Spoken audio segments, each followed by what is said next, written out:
One of the riddles about modern life, one of the mystifying things about modern life is why aren't we happier than we are? We have so much. Why doesn't that translate into being much more happy than the generations before us? I wonder if you can think of the life of your great-grandparents or great-great-grandparents and compare what you have to what they have.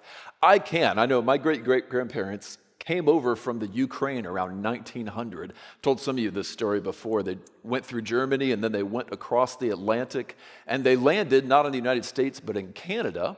And the good people of Canada put them on a train out to the Canadian Midwest to Saskatchewan. They were fleeing the oppression of the Tsars and the Russian Empire in those days.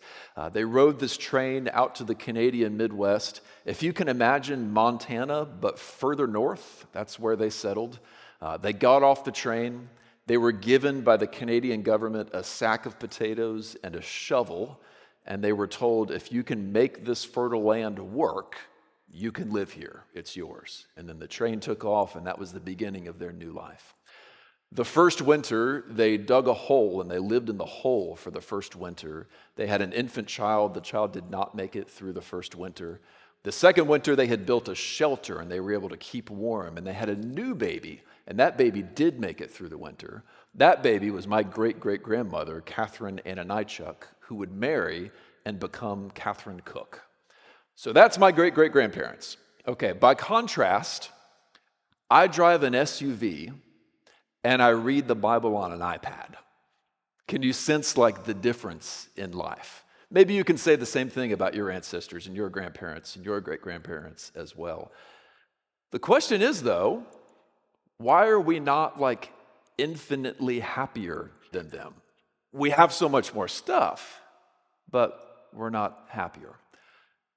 Well, that's the mystery that our preacher is going to tackle today. This, by the way, is not just a feeling. We've been tracking this stuff for a while. Psychologists began studying happiness in the 1920s, and they found that we generally have increased as our nation's prosperity has increased until the 1970s, when our happiness ratings, they call it, plateaued. Before anybody had a personal computer, before so much of what we have today plateaued. And ever since then, the last 50 years, we have so much more than we had in the 70s, but we're not any happier for it. Not only that, but things like depression and despair and anxiety are just rating off the charts. They're so common today. It's very puzzling when you look around. We have so much. Why are we not happy? Well, if you're just joining us, we're walking through the book of Ecclesiastes, and we are going to finish the first half of Ecclesiastes today. This half of it has been one big argument that he is going to wrap up, and the last point he is going to make before he wraps it up is some of the answer to that question. He is going to lament about the very same question I am asking. Why do great riches and wealth and blessing not translate to great happiness? It seems like you should enjoy that really blessed life, but why is it that so often we do not? He's going to give some answers to that. He's going to explore that, and then he's going to use it to make an even bigger argument that I pray shows us just how empty the world around us is and turns our eyes to the bright and beaming glory of our Savior Jesus Christ, so that we can once and for all live for Him and not for the things of the world. So we have a bit of a long read today. We're going to start in Ecclesiastes 5, verse 8, and we're going to read all the way through all of chapter 6. So that's about a half of chapter 5 and all of chapter 6. Hang on with me. He'll talk about the same thing for much of it, so I think you'll be able to keep up with it. Put in the effort, though. It is worth it to do that. Okay, here we go. Ecclesiastes chapter 5, beginning in verse 8. If you see in a province the oppression of the poor and the violation of justice and righteousness, do not be amazed at the matter, for the high official is watched by a higher, and there are yet higher ones above them. But this is gain for a land in every way, a king committed to cultivated fields. He who loves money will not be satisfied with money, nor he who loves wealth with his income. This also is vanity. When goods increase, they increase who eat them, And what advantage has their owner but to see them with his eyes? Sweet is the sleep of a laborer, whether he eats little or much, but the full stomach of the rich will not let him sleep. There is a grievous evil that I have seen under the sun.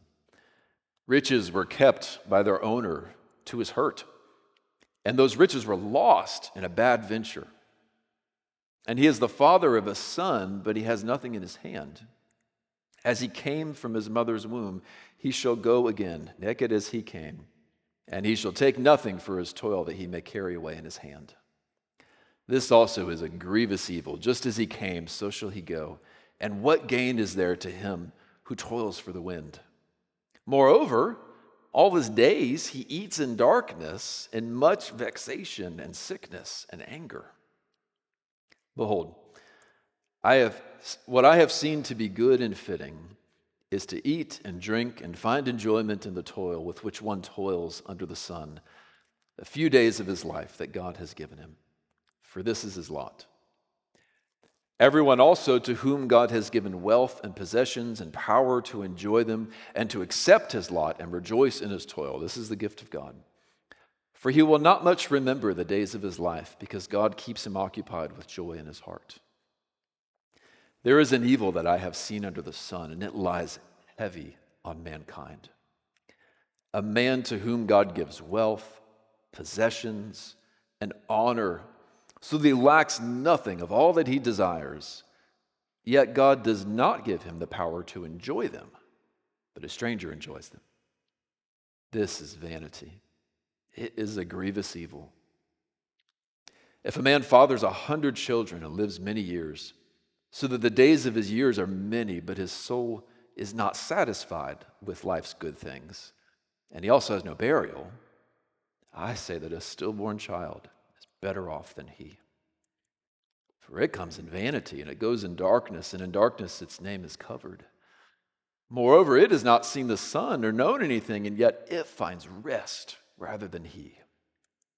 Even though he should live 1,000 years twice over, yet enjoy no good, do not all go to the same place? All the toil of a man is for his mouth, and yet his appetite is not satisfied. For what advantage has the wise man over the fool? And what does the poor man have who knows how to conduct himself before the living? Better is the sight of the eyes than the wondering of the appetite. This also is vanity and a striving after the wind. Whatever has come to be has already been named. And it is known what man is, and that he is not able to dispute with one stronger than he. The more words, the more vanity. And what is the advantage to a man? For who knows what is good for man while he lives the few days of his vain life, which he passes like a shadow? For who can tell man what will be after him under the sun? Those are the words of the Lord. Through them, the Spirit of God guards us from the despair of looking here on earth for happiness. Now, what he's doing here is largely focusing on the question I asked earlier: why is it so hard to enjoy the good things that we have? We have so much, why are we not happy? This is his main theme through this, and he builds that point as part of closing his big argument in this half of the book. The book divides neatly in two halves. Those two halves are shown by those last two questions in the very last book. He is building up to the end of that argument, asking, what is it that we're supposed to do with our lives? And the last part again of that argument is, man, even if we have good things, it's so hard to enjoy them. So what we're going to do today is we're going to walk through a number of reasons it's really hard to enjoy even what you do have. And then we're going to use that sense of disappointment and sorrow and lament over that and see how he connects it with his broader point. And I pray again that what that does is show us how much better life is when it is lived with a God and a Savior, even the God who made us, even the Lord of the universe. So let's first walk through his smaller point here, that it's hard to enjoy even what we do have, and then we'll zoom out and we'll look at his bigger point. Why is it so hard to enjoy riches and good things? Well, one of his reasons has to do not with us, but with other people. One reason it is hard to enjoy wealth, riches, good things is because there is corruption in the government above us. We see this in verses 8 and 9 of chapter 5. Corrupt officials are one reason it's just hard to enjoy what we have. He puts two truths against each other in verse 8 and in verse 9. In verse 9, he shows us the good that comes from having a government in place. He says it is much gain for a land, a king who is committed to cultivated fields. Typically, our kings, our presidents, our prime ministers, our senators are very interested in what today we just call the economy. How much is being produced? Do people have jobs? Is stuff being made? Is stuff coming out of the factories? Are people generally wealthy in our land? They're trying to increase the standard of living in their land. They want what the ancient world would call cultivated fields, good production, right?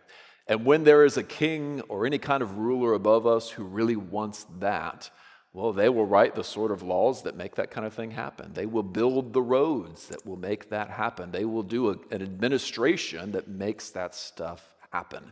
You might say they will build the pathways necessary for people to do what they do, which is work and make stuff and spend money and enjoy life. So much good comes from that. But on the other hand, in verse 8, he says, there is corruption at every layer of that government. That's a double-edged sword here. He says that is so true that if you see corruption at the lowest level, police officer, librarian, the person who works for the government and reads the water meter, you see corruption at that level, he says, you can be sad about it, but don't be amazed, because there's a level of government above that, and guess what? There's corruption there too. And there's a level above that, and there's corruption there too. This is not to say that everyone who works in government is corrupt. No, far from it. But when you get, I think in our case in Indiana, 50 state senators and a few hundred state representatives, it's just bound to be that there will be some number of them who are compromised by things like greed and selfishness. And so you will always have, when you put a bunch of people in a government together, some of them who are compromised. That brings a great hurt to the people. But that harm is outweighed by the good that government brings. It's still good to have an administration. We see this in other places in the scriptures. Out in the desert, Moses is leading 2 million people through the desert, and there is no government. Moses is the prophet leading him, and that's about it. And Jethro comes and visits him, and he says, this is not good. You have got to build an administration, and it has got to have layers. And so he gives them this plan. Set apart judges over hundreds, over 50s, and over 10s. Make a layered government. So you need an administration. You need a government, or this thing's going to fall apart. But, he says, look for men who fear God and hate a bribe. Because Jethro knows people, when they get that kind of power, they're going to do bad stuff. So he sees both sides of this coin at the same time. We see it play out in the big picture of Israel's history, where we have a contrast between bad and worse. Bad is the kingship, which the descendants of David generally got worse and worse, although there was some variation, and the prophets would rise up toward the end of Israel's time before the exile and condemn corruption at every layer in the government. But what's worse than that is the Judges period, when there was no government. Over and over again in the book of Judges, it says, in those days there was no king in Israel, and everyone did what was right in their own eyes. And if you have read the book of Judges, you know just how downright gross it gets. I mean, by the end of it, they are chopping up a prostitute and sending the parts of her bodies to the corners of Israel. It's that bad. And that's what happens when there's no government. So the point here is that there's always corruption in the government. We're never going to be able to get rid of it until Jesus comes back. But even that is better than no government at all. We saw this happen even in our state recently. One of the mayors, now a former mayor of Muncie, Indiana, was convicted of bribery. He was given $5,000 cash in a parking lot in order to choose one construction company for a government project instead of another company for that government project. Several other companies were more qualified and had better bids, but he chose the one that was less qualified because a guy gave him $5,000 in cash in the parking lot. The people of Muncie, Indiana are worse off because he did that. But they're better off than if they had no government at all. Just imagine the roads and the traffic system if there was no government at all, right? So worse off because of corruption, but better off than if we had no government at all. That's one reason it's difficult to enjoy the things we have, because there seems to be always some level of frustration due to government corruption. That's the first reason. That's the one that has less to do with people like me and you. The other ones, though, are about us. So another reason that it's really tough to enjoy what we have is that we're never satisfied. We see that plainly in a few places. Chapter 5, verse 10 says, "He who loves money will not be satisfied with money, and nor he who loves wealth with his income, for this is vanity." In chapter 11, or verse 11 says something similar, but we'll skip to chapter 6, verse 7, because it's even clearer. "All the toil of a man is for his mouth, yet his appetite is not satisfied." What's the point here? No matter how much you get, it's never enough, right? How much money is enough? Rockefeller said, $1 more. It's always that way. It's never enough. Our appetites are never satisfied. The Proverbs say, "Never satisfied are the eyes of man." Right? It's never enough. The Proverbs say, "The leech has 2 daughters, give and give." Right? Such a profound picture of what it's like to just always want more. And this is in all of us. It was in our first parents. That dissatisfaction was in Adam and Eve. Consider Eve for a moment, who was there being tempted and deceived by the devil. She's in a lush garden where all this wonderful fruit is available to her. And there's only one rule: don't eat the fruit from this tree, right? And Adam's there with her. He's a party in all of this. She's just more the character at this point in the story. She looks and she sees, after being tempted, that the fruit of this tree is good for food, right? So, not satisfied by what to us would be probably the most lush provision of food we've ever seen in our whole lives. And she says, "Okay, that doesn't satisfy me. I want this also." And then she takes and she gives it to Adam, and Adam says the same thing. "Oh, that's not enough," right? No matter how much we have, it's just in our hearts that it's not enough.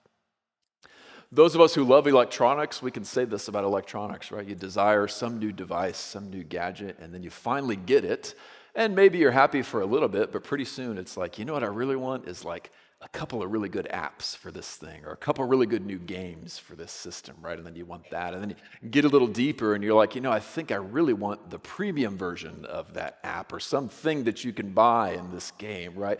It's not that any of these things are bad, it's just that our hearts are never satisfied with enough. We never say, okay, that's enough and I'm glad now. Maybe we'll lose interest and go on to something else, but getting the thing just never satisfies us. This is one reason that the cruise industry is taking off so much.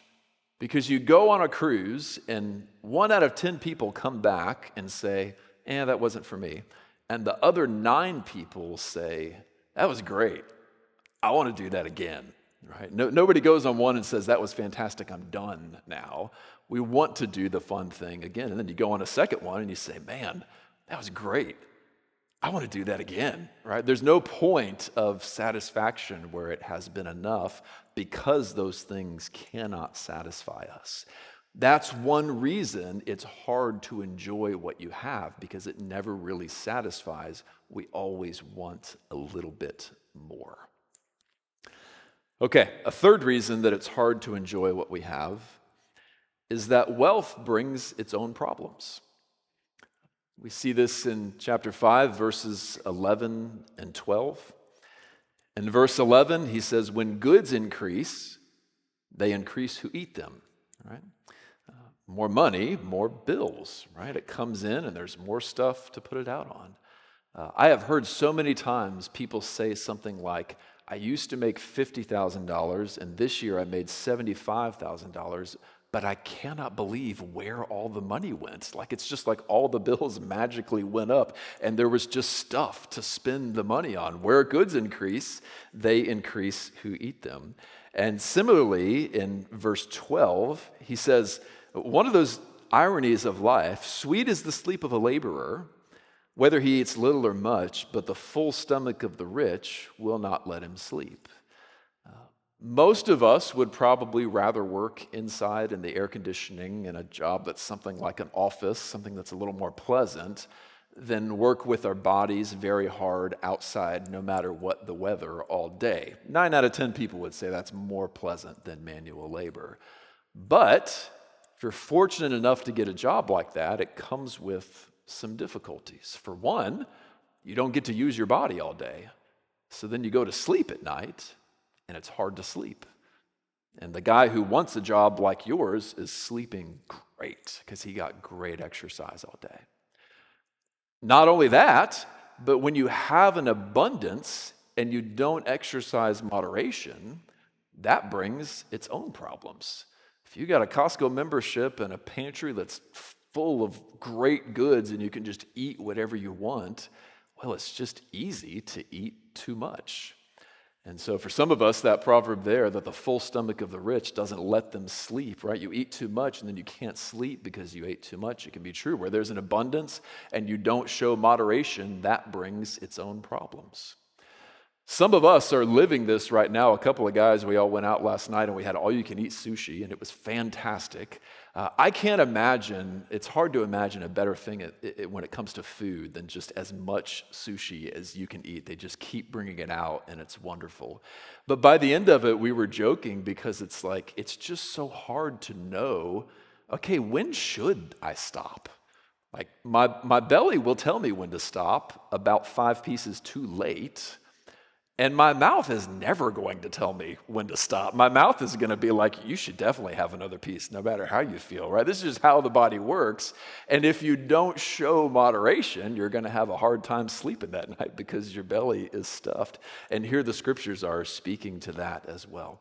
The scriptures speak similarly of other things that when they're provided in abundance and you don't show moderation, that brings its own set of problems. And sometimes those problems are very dark.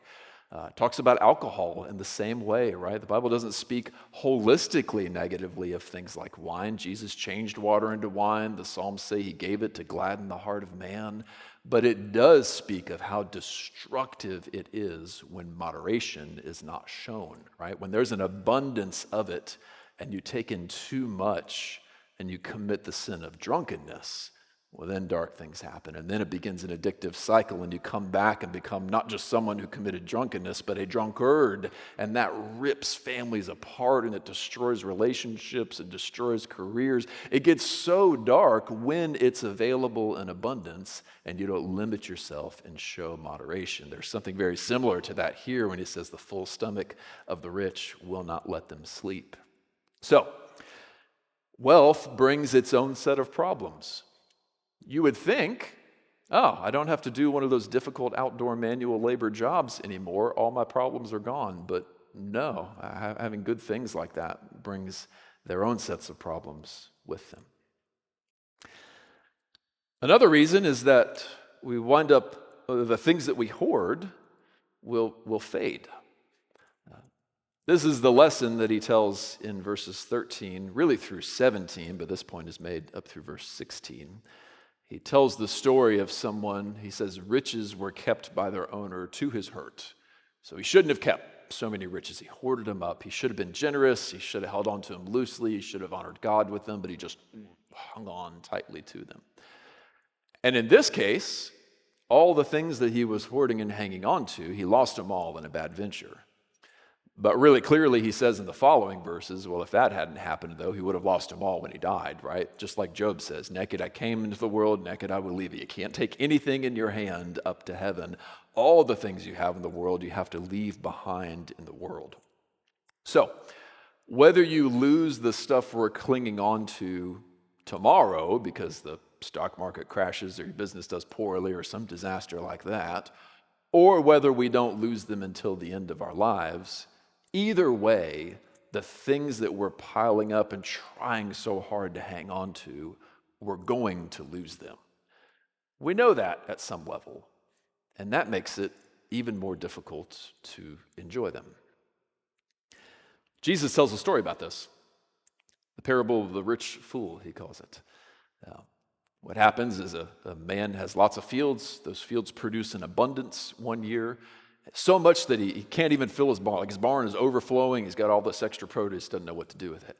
He could go and give it to the hungry. He could honor the Lord with it. He says, no. I'm going to build bigger barns, right? And then I'm going to sit back and I'm going to kick up my feet and I'm going to say, self, enjoy your days because you have all that you need. Essentially, he lives by the motto, eat, drink, and be merry, for tomorrow we die, right? I've got all I need for my life. I'm just going to enjoy it. And then the Lord appears to him that night and says, you fool, it's not tomorrow we die for you. It's this night your life is going to be required of you. And all that stuff you hung on to, whose is it going to be now? Right? We can try to hang on to it, but it's like holding water in your hand and it's just going to slip through your fingers. We try to hang on to it and we can't. That adds to the difficulty of it. That's one reason it's so hard to enjoy it. And the fifth reason is that our greed stresses us out. This is in verse 17, related to the same story, but he says of that man who clings on to his riches, moreover, all his days he eats in darkness, in much vexation, in sickness and anger. So it's not just that he's going to lose all the stuff, but he's so dedicated to hanging on to it that he's stressing himself out hanging on to it. So he can't even enjoy it now because he's working so hard and stressing himself out so much. Importantly, this is different from the stress of good work. If you're stressed out, it may not be because of this. There are all kinds of reasons we get stressed out. Paul, even in his good work of apostolic church planting, wrote, on top of all these sufferings, I have my anxiety for all of the churches, right? Even good, noble work has a measure of stress to it. In your job, there is probably some stress and some difficulty there. That's just the nature of work. So you might be stressed, and this may not be why. But then again, you may be stressed, and this may be why. It may be because you're scrambling to try to hang on to things that you know you won't be able to hang on to forever. You give your life to that, you're guaranteed to live in vexation, blindness, overwork, anxiety, even exhaustion. Psalm 127 says of that kind of work, it is in vain that you rise early, in vain that you go to bed late, eating the bread of anxious toil. Right? If you're working to hang on to what you have or build your own kingdom and protect it, well, that is a stressful, vexing, doomed enterprise. So one person may pour decades into building a business so that one day they can retire and hand it to somebody else and look back and say, I put so much effort into that I didn't even enjoy it while I had it. Or a woman may build an Instagram following over 5 years, get it up to 3 million subscribers and viewers, or followers, I guess it is, in Instagram, build up this empire, and then one day Instagram won't be the thing anymore, and so she'll lose all that because she didn't go over to whatever the new platform was, but she'll look back and she'll say, I busied myself so much with trying to hang on to this and build it up that I didn't even enjoy it when I had it. Instead, I just stressed myself out the whole time that I even had it. That's one reason it is so hard to enjoy the things that we have. We work so hard to protect them, get them, keep them, that really we don't wind up being able to enjoy them. So, those are 5 reasons he walks through. He has much more to say about this, but that's the general idea. And I hope what you're left feeling is, man, it is really hard to enjoy good things, even when we have them. Not everybody has them. I won't have them forever. But even when I do have them, they're not as fun as they're supposed to be. If you're feeling that, I'm feeling that right now. If you're feeling that, then this preacher in Ecclesiastes has you right where he wants you. That's exactly what he wants us to feel. So I wonder how much that resonates with you. I wonder how much you see yourself in those things. And I wonder if you can hear the words of the Lord Jesus, for life does not consist of the abundance of one's possessions. There must be something more. There must be something greater than having the stuff, because that sure doesn't satisfy. Well, why does he put so much energy into that? Into what, if that were all we had to say today, would be a very depressing sermon? Why does he go into so much detail about that? Well, let me show you first how it fits into these three chapters. Chapters 4, 5, and 6 are essentially showing us that the good things we have are very difficult to enjoy even while we have them. Here in today's words, we talked about that in terms of money. It's hard to enjoy money when you have it. 2 weeks ago, you might remember chapter 4, where we said essentially the same thing, except it was work, not money, why it's hard to enjoy your job, even when you have a good job. So the kind of sum total of chapters 3, 4, and 5 are whether work or riches or whatever else, the fleeting things we have in this world, when we have them, it is surprisingly difficult to enjoy them. And he puts that message on either side of chapter 5, 1 through 7, where he gives what will be the answer, which is approach God with humility and reverence. You'll find happiness there. So there's 3, 4, and 5, how difficult it is to enjoy the fleeting things we have. Okay, that comes right after 1, 2, and 3. And you may remember the point of 1, 2, and 3, which is that everything is fading, so don't put your hope in the things we have. You can give your life to seeking wisdom, for instance. Get 2 doctorates, and you can learn all the things and have all kinds of wisdom, and it will bless and it will benefit your life. But what he says is, in the end, the wise dies just like the fool. It'll benefit you for a while, but it won't benefit you forever, because you wind up the same. You could live your life for pleasure, and if the Lord gives you the means, you may really be able to enjoy some things, but it all fades. It's tough to enjoy while you have it, and then it will all be gone. It's never fully satisfying. He goes through all the things: money, success, work, all of the things, they all fade. And so don't put your hope in them. And the refrain he repeats over and over again is, if you're going to look to this world for happiness, he says the best thing you can do is eat and drink and enjoy your work. Like, just enjoy what you have while you have it. He actually repeats that at the end of 5 here. He calls back to that refrain. 5:18. Behold, I've seen to be good and fitting is to eat and drink and find enjoyment in your toil. So the theme and the point of 1 through 3 is, if you're going to look to the world for happiness, well, enjoy it while it lasts, because it's all going to fade. Can you see then how tragic 4, 5, and 6 are? If all we can do is enjoy it while it lasts because it's all going to fade, well, here's 3 chapters that say, turns out, that's impossible also. So are we going to get to enjoy all this stuff in the world tomorrow? No. Is it easy to enjoy it today? No. And so this is all adding up to the big point of this half of the book, which is, if we are not going to look to God for answers, well, life isn't even worth living. There's nothing here for us now. There's nothing here for us tomorrow. If this world is all there is, what even is the point?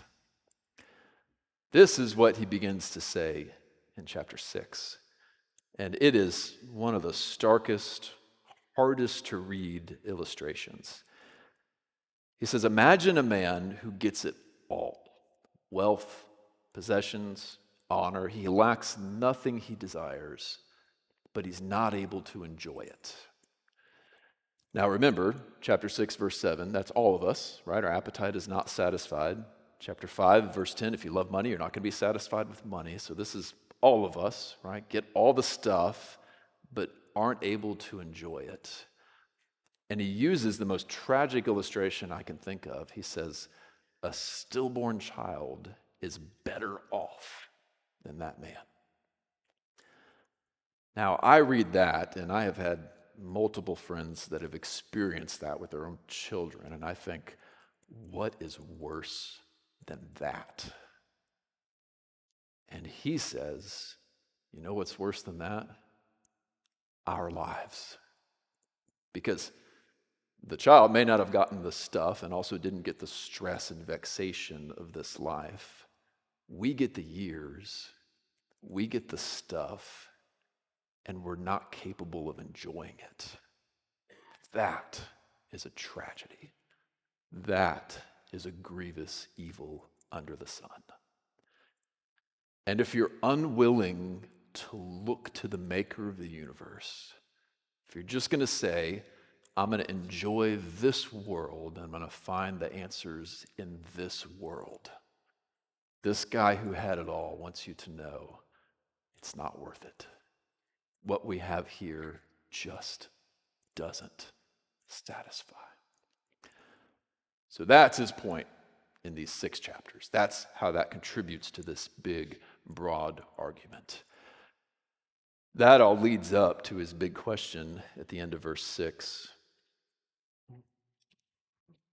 Who knows what is good for man to do in the few days of his vain life, which he passes like a shadow? The next question summarizes the second half, if you're curious, but that first question summarizes this half. So if you wanted to say this technically, it would be atheism leads to aimless despair.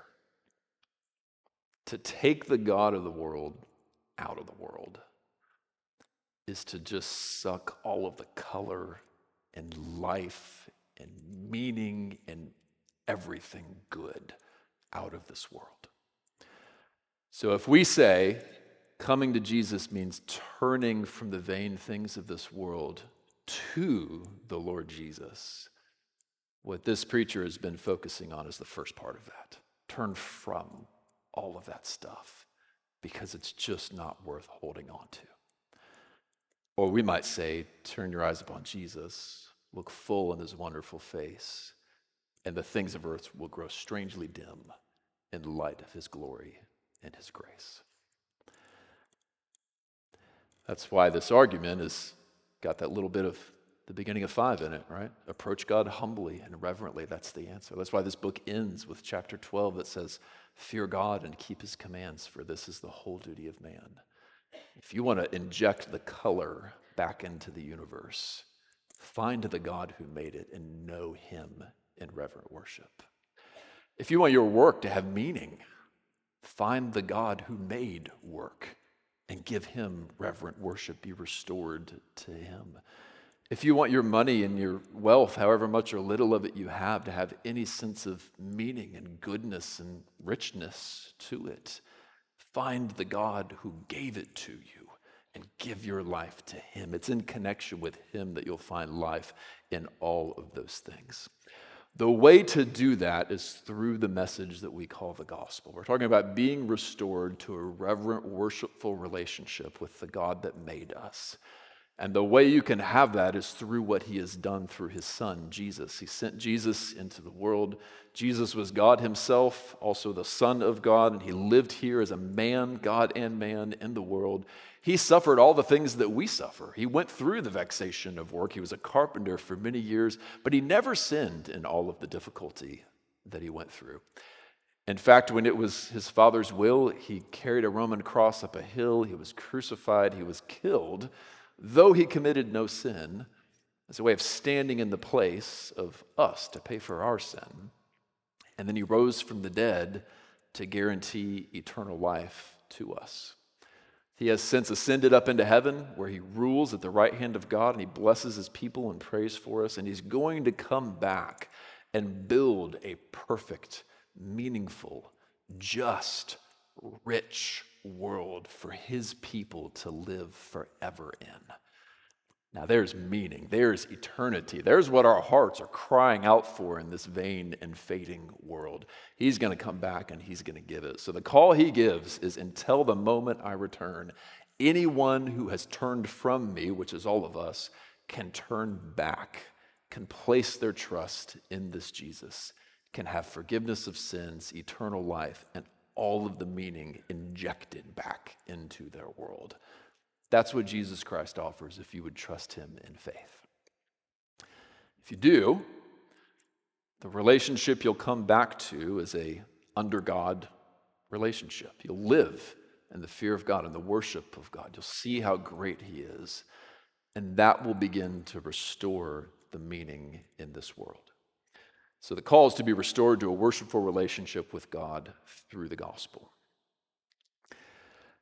Now, when we do that, when we start living our lives under God again, it's kind of like the weather was this past week. I don't know about you, but after a winter that was dark and the sun was going down at like 2:30 in the afternoon or whatever it was, and it was always cold and you never wanted to go outside, all of a sudden you go out and it's nice and bright at 7 in the evening and it's like 65 degrees out and you're walking around in the neighborhood. Me and my wife were walking the other day and it was like, man, this is the same trees and the same houses. It's the same world, but it's just bright and beautiful, right? Paul and I were joking the other day. It's like you walk around, it's like, man, it feels like life is worth living now. Like it's just so bright and so wonderful. The way that fresh spring sun just kind of sets a different tone on everything. Well, that's what it's like to walk through this same world with Jesus. Everything is still the same. It's still the same houses, still the same sufferings, still the same good things, the same bad things, but they all have meaning now. They've all got the light of the spring sun shining on them. Particularly what that will give you is contentment, freedom from worry, and eternal treasure. That's what the fear of God brings in light. Fear of God brings contentment. He says to be content with what you have, for I will never leave you or forsake you. Like with him, we can say, I've got all I need. With him, we can say, if we have food and clothing, we will be content with these, right? I'm happy with what I have because I have Jesus. I've got him. Paul can say, because of him, I've had a lot, I've had a little, and I've learned the secret of how to abound and be content in all of it. I can do all things through Christ who strengthens me. If you know him, you can find contentment with much, or you can find contentment with little. That's how we get over some of these pitfalls we talked about earlier. And ironically, you can enjoy what you have more. Your food will taste better. Your clothes will feel better. Your house will make you happier because you're content with it and you don't have to have all of the other things. The fear of God brings freedom from worry. He says godliness with contentment is great gain. One of those gains is that you can hear Jesus' words. Look at the birds of the air. Look at the lilies of the field. They do so little, but the Lord provides for them. He gives them all they need, and he'll do that for you too. If you know God and you trust him to provide for you, well, there goes worry out the window. You can hear his words. Don't be afraid. Fear of God will bring you that kind of freedom from worry. The psalmist says, I have calmed and quieted my soul like a child with its mother. That's what it's like to know God and be close to him. It's not worrisome and fretful. It is calmed like a weaned child with its mother. And the fear of God will give you eternal treasure. When Jesus talks about not piling up treasure in this world, that's not all he says. He does say, do not store up treasures in this world where moths eat and rust destroy and thieves break in and steal, but do store up treasure in heaven. Right? Every bit of generosity you show, every good work you do, every moment of faithfulness and suffering, every time you say no to what your body wants to do but you shouldn't do, you are piling up for yourself eternal treasures that are in the hand of Jesus to give you on the last day. Now, if you know that, it's so easy to hold on to your money loosely, isn't it? No longer are you trying to protect it all. It's just like, I'm going to be like super rich in heaven. Like, here, what's $100? What's $10? I could just give it away. That's the sort of change of heart that knowing him can bring you. And can you see how that just injects light, color, meaning into all of the things that when we were seeking them with all of our heart could not make us happy? So there's the first half of Ecclesiastes. There's his argument. If we try to live this life without God, it's not worth living. But turn from that. Turn to the God who made you. And in relationship with him, you can find all the things you're looking for. Let's pray.